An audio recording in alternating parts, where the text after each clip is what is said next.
Hi there. Before we dive into today's episode, I want to ask you an important question. Are you wondering why your hard work isn't reflecting in your bank account? If so, I've got something that could change the game for you. With my Digital Product Accelerator one-on-one coaching program, I'm on a mission to help entrepreneurs like you bank consistent revenue without sacrificing your time or sanity. Imagine shifting from 90% client-facing work to enjoying consistent revenue from your digital products, all while reclaiming your time. You already know that you don't need another course, and a one-size-fits-all approach isn't going to cut it. What you need is a strategic, long-term plan tailored just for you. So if you're ready to build the profitable, freedom-giving business you've dreamed of, apply to work with me by going to destinycop.com/apply. I cannot wait to learn more about you and your business.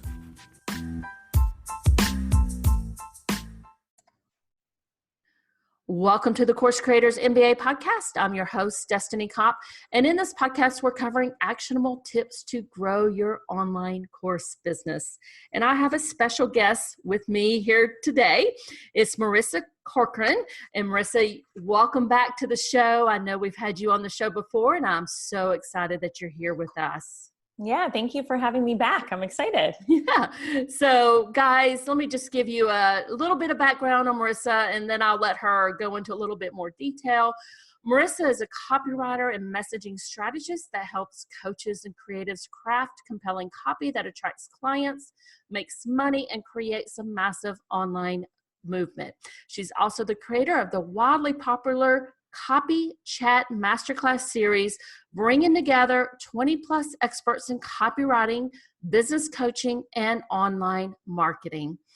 When not click-clacking on her laptop, you can find Marisa analyzing a Real Housewives episode like it's government policy and consuming inappropriate amounts of nutrageous bars. And Marisa, thanks so much for joining me. I'm very excited to talk about our topic today.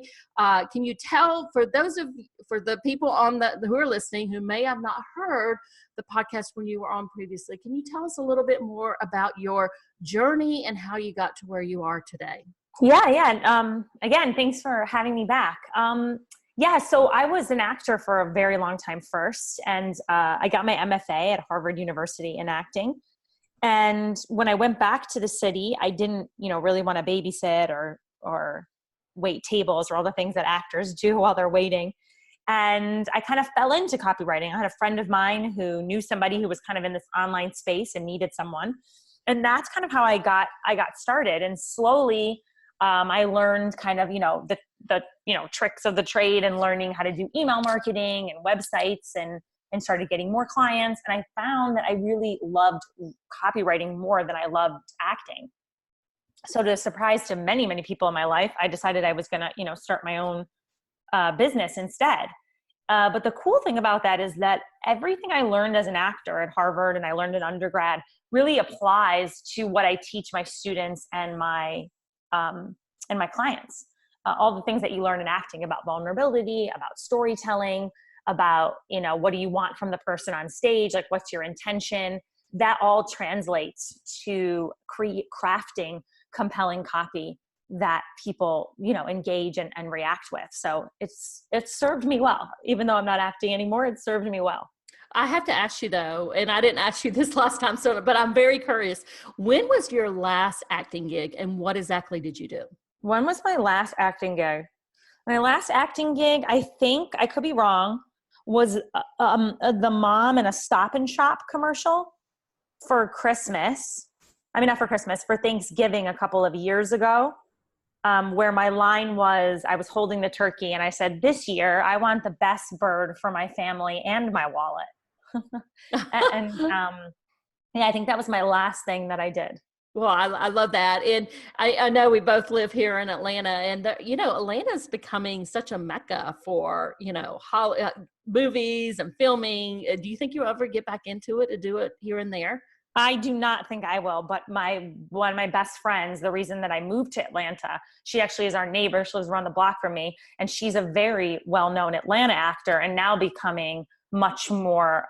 She's on The Resident on Fox. If anyone watches The Resident, she's Nurse Jessica, and her name is Jessica in real life. And so it's been really cool to watch her rise because, she's from Atlanta. So she was an Atlanta actress. And then as this kind of became the Hollywood of the South, this bit part on The Resident turned into a very big part. And now she's a pretty big part of the series. So it's really awesome to watch her. So it's really cool for a lot of Atlanta actors that have been able to have a similar experience to Jess. Yeah, and I always see them filming, they film a lot up here in North Fulton and, blocking off our streets. But I do like it. Like, I like seeing the movies and I'm like, oh, I recognize exactly where that is. It's like right down the road from me. Yeah, it is really cool. They film over near us too, over near like Pullman Yard and stuff. And it's always really cool to see. And of course, to see, one of my best friends who's been working so hard, really get these incredible opportunities and, people like know her, which is really cool. Well, that's exciting. So let's jump right into our topic today. And you're going to be talking with us about the keys to a successful pitch email. And I know a lot of the course creators who are listening to this, they are looking for free PR type opportunities, right? Because, Facebook ads can get expensive and, really they're looking for that opportunity where they can grow their audience using other people's audiences. And, podcasting is definitely something that they're interested in, being a speaker on a summit, maybe even guest blogging. So we are going to jump right into this. But my first question for you is, why should a course creator or our marketing strategies, if you would, include JVs, joint ventures? Oh, it's the best way, in my opinion, to really gain connections with people fast. When I've had people on the copy chat or just you and I here talking today, it just creates a connection that you can't really create over other kinds of mediums. So it helps you create those connections, people who, hear you. For anyone who's listening, you hear somebody on a podcast, you hear somebody on a summit that really resonates with you, and you're able to kind of reach out to them and create another connection, or someone becomes a client or a customer. So you really can't beat that kind of human to human connection. I think we're all really craving in such a highly digitalized world. So I think for so many people, it's really refreshing to be able to hop on a podcast and have a conversation with somebody, or be on a summit and something and things like that. It's my favorite thing for sure. And for those who might be listening, but might not be familiar with the term joint ventures, can you tell them a little bit about what exactly that means? Oh yeah, it's just like the fancy Nancy way of saying, just what we're doing here. I don't even have the best explanation for it, I don't think, but just, having like that communication with other people. So if you do a summit, sometimes what happens is that person might promo for you or send an email to say, hey, I'm going to be part of this person's summit. So it's kind of like a mutually beneficial thing, because they're getting exposure, and then they're also helping you gain exposure. So there's like that joint win-win for each other.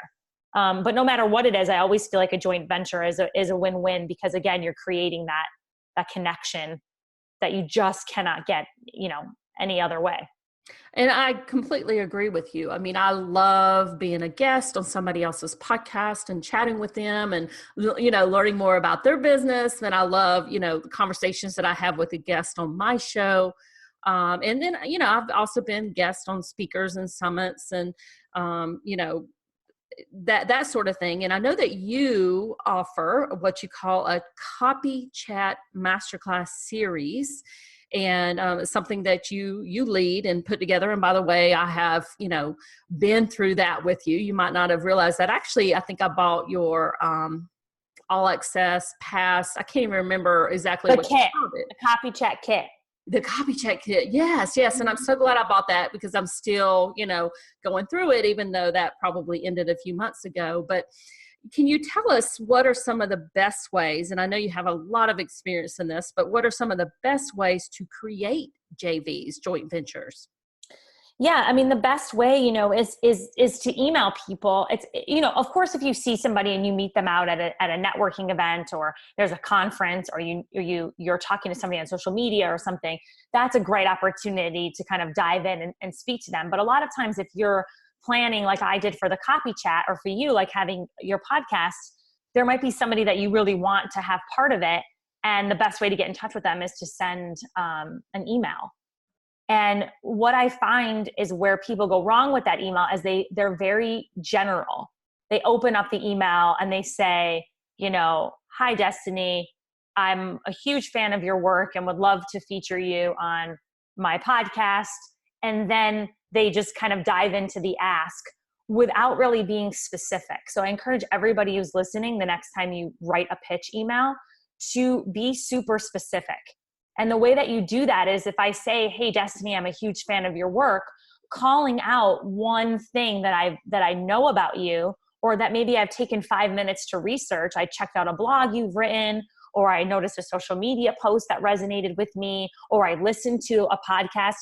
If I was now writing to you to say I wanted to be on your podcast or something like that, I could say, "Hi, Destiny, I'm a huge fan of your podcast. In fact, I listened to your latest episode with Marisa Corcoran and really learned a lot about, how you get your next email read, especially tip number 2. Now, all of a sudden, you, Destiny, are looking at that email going, "Wow, this person is the real deal. They really took time." Because we're ego-driven people by nature. We just are. So we want to know, like, what's in it for us. So if somebody is specific with you, you're like, "Oh, okay, I'm going to keep reading this because they've taken the time to tell me what they've liked about me," as opposed to the generic statement of, "I'm a huge fan of your work."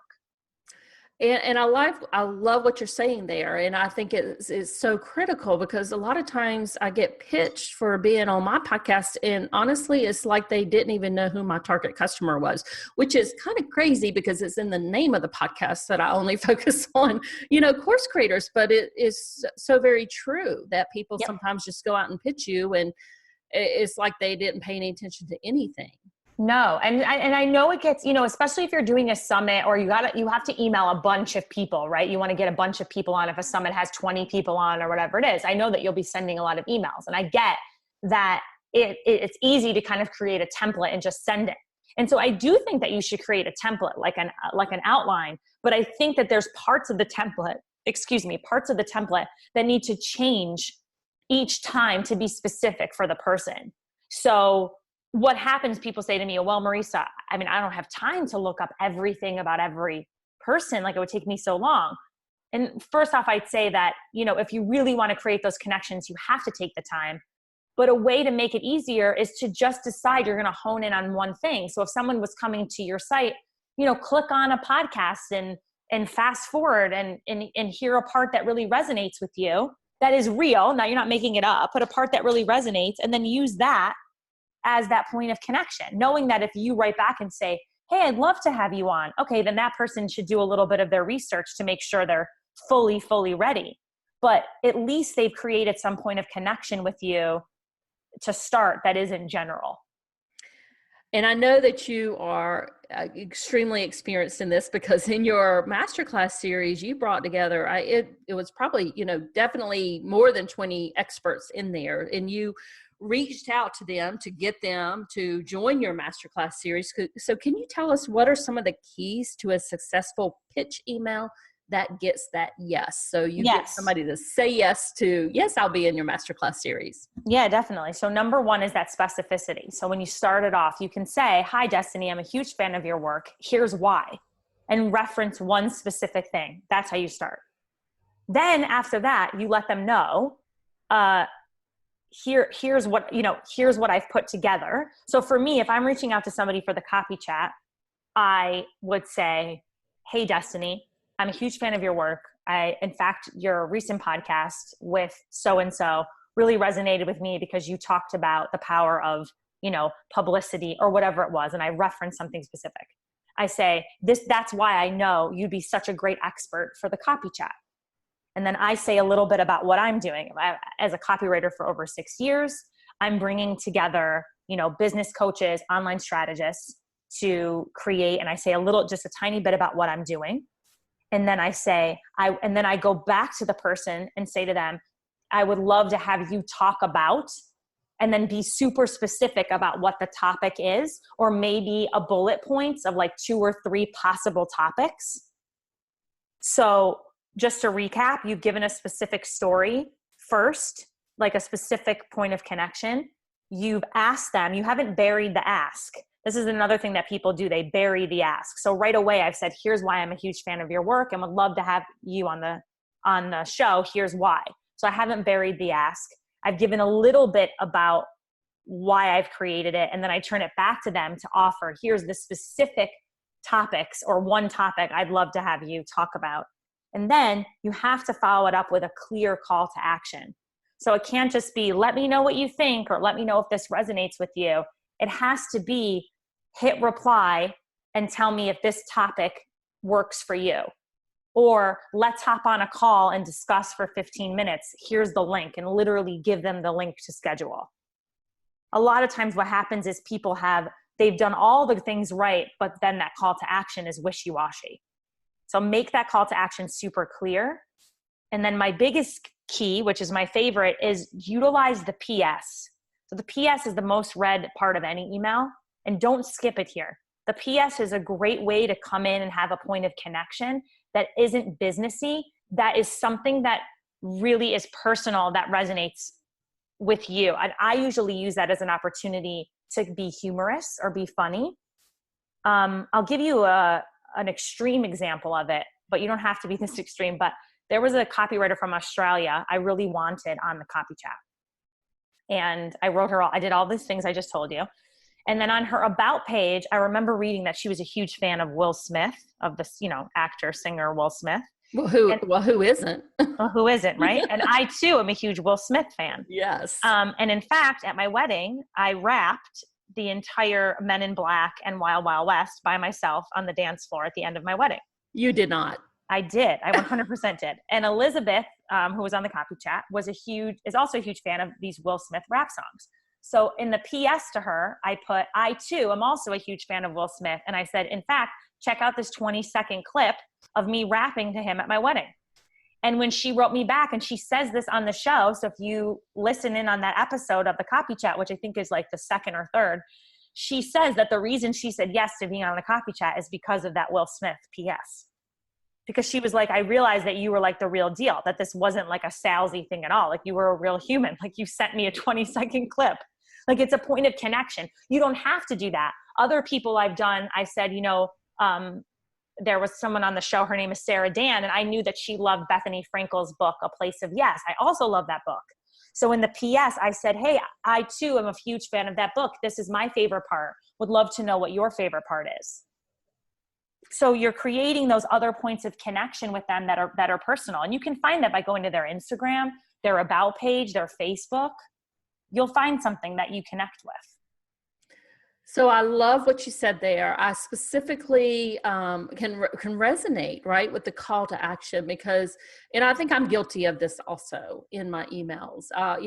Let me know what you think instead of respond back and schedule a time to chat, or respond back and give me basically a yes or no, right? I mean, because that's putting some finality on it. Mm-hmm. Definitely. And giving them and not leaving it up to kind of, if this resonates with you or if this sounds good to you, bank on the fact that it's a yes. Like decide right away that they are going to say yes. So it's saying like, look forward to connecting with you. Like bank on the yes and let them be the one to say, oh, thank you so much, Destiny, but right now I'm not available. And how soon should you follow up if you haven't heard from them? I play it by ear. It depends. If I send something towards the end of the week, I'll definitely wait till the beginning of the following week. But I usually give it like probably around like 4-ish business days or so. And then I'll pop back in and I'll say, hey, Destiny, popping back to the top of your inbox to check in on this. Would love to have your voice on the copy chat. I know this audience would love to hear you talk about insert specific topic. Here's that link one more time to schedule a call. Look forward to connecting with you. I'll send it again. And then if I don't hear, I would send one more time. And And I learned this from Laura Belgray, like the greatest copywriter ever, where she talks about, like, you can say, at the risk of being a nag, I can't remember how she words it, but the risk of being like a pest or a nag, I'm popping back in your inbox one more time to check in on this. You give them to say, if this isn't for you, just simply reply back and say no, really letting them know without it being too naggy, that you recognize that this is the third time, that you've emailed them or whatever. And you follow up until you get that yes or no answer. So you recommend probably 3 follow-ups, right? Yeah, I would say I send the first one, I send the second, and I'll send that last nagging one. And if I don't hear anything after that, then I don't think I go past that. That's me personally. Mm-hmm. I'm sure there's people in my life who'd be like, no, you should keep following up. That's just what I do. Because most of the time, if I'm doing it for the copy chat, I've been emailing a bunch of people. So I'm getting responses. So I'm also trying to deal with those people at the same time. But I remember, so that if I'm getting ready to do copy chat 2.0 or what I'm doing next, that I can go back and email that person again. So for the majority of the people, they probably just responded back and said, yes, or no, this isn't right for me at this point because, maybe they're going through a launch or stuff in their personal life or maternity leave. I mean, you never know. Do you normally find that people will at least respond back and give you a yes or a no? Yes, I have found for the most part. I have my own theories on this that I won't go in. I find that all of the women I've ever emailed have emailed me back. With men, sometimes I don't get a response back, but that's a topic for another day, I think. Yeah. But I feel like most of the time I do get a response back or something to follow up with. And I create a connection no matter what. Because even if someone says, hey, I have a launch, I tell them, hey, you know what? And, for you, or if you're doing a podcast or something, you can let them know, not a problem. I totally understand and respect, your launch or where you're at. I'm actually going to be doing another round of interviews. You let them know that there's something in the future. So I'm going to reach back out. And then you say a specific time and you reach back out during that specific time. Okay. So when I ended Copy Chat 1.0 and I knew I was getting ready for Copy Chat 2.0, if there were people who said they weren't available for the first one, I said, well, I'll reach back out to you in mid-March, early spring to check in with you to see if you'd be available. And then I made sure to send that email right around that time to say, hey, I know it didn't work out for 1.0, but I'm gearing up for 2.0, would love to have your voice on it. Thanks for that tip. And any last minute comments or tips that you have for the course creators who may be listening today? I would say, I think we really pretty much covered it when it comes to the pitch emails. Be super specific at the top. Don't bury your ask. Have a clear call to action and find something really fun or poignant or touching to add for a PS. It really makes a difference, I think. Thank you, Marisa. Can you tell people where they can find you? Yeah, the best place to find me is in my Facebook group. It's called the Copy Chat Facebook group, COPYCHAT. And that's the best place. I do lives on Monday nights and Wednesday nights covering different aspects of copy and messaging. We have a super connected group. I bring in different experts and speakers to speak in there. People throw in copy for other people to review and take a look at. We have weekly wins. It's a really connected community. And that's the best way to hear about what's going on in my community, for sure. Definitely check out her Facebook group. And course creators, I hope you enjoyed this episode today. Would love it if you could rate and review on iTunes or your favorite podcast platform. Have a great rest of your day. Bye for now. Bye.